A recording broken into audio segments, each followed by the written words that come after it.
Well, this morning we are still watching for those hot and humid conditions, along with the potential for severe thunderstorms to move in later this afternoon. Luckily, this morning stays quiet. We're already seeing lots of sunshine. Have the sunglasses ready to go, along with maybe a bottle of water. It's going to get really hot and steamy later this afternoon. Right now, a lot of us are still in those low to mid 60s, so a warm start already. You could see some cloud cover mixing in with the sun. A very low chance for an isolated sprinkle this morning, but a lot of us are quiet. We then really crank up the heat later. Your temperatures are expected to climb in the low 90s. The record sits at 90 degrees, so we're on track to at least tie it. Could even end up breaking it as we continue to warm things up.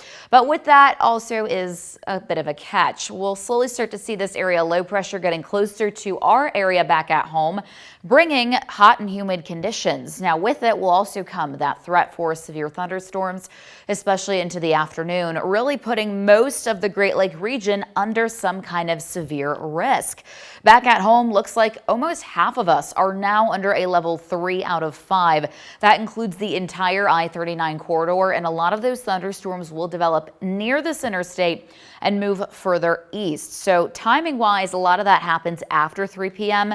But again, it's still conditional if those thunderstorms could even get to develop. They got to break through that cap, and if they do develop, they will likely turn severe, bringing hail, tornadoes, and stronger winds. Here's what that looks like on future track. This happens again after 3 o'clock. Here's 4 p.m.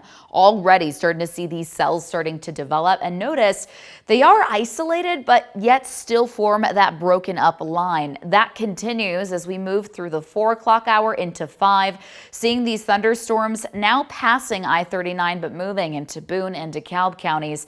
They continue to push east, moving out of here, especially by 6, 7 o'clock. A lot of us already dry. Notice though, those further west could end up dodging some of this activity. So regardless, make sure you're staying weather aware and keep eyes on the sky as we could see these thunderstorms bubbling up later. Again, that'll happen after 3 p.m. Damaging hail is going to be the biggest concern, as we could see hailstones in diameter of 2 to 3 inches, so that could end up bringing some damage. Tornadoes are still on the table, along with stronger wind gusts, could even exceed 70 miles per hour at times. And again, these cells will be isolated, forming up that broken line. Make sure you have multiple ways to get alerts later this afternoon. That all exits were dry this evening, but as that front does pass, it leaves us with awfully windy conditions tomorrow. Very low chance for a spotty shower in the mid 80s, and boy, are we cooler for the weekend. Not too bad though, although most of next week stays in the 60s. Looks like we could also turn active once again, not until next Tuesday. We'll have your final news and weather right after this.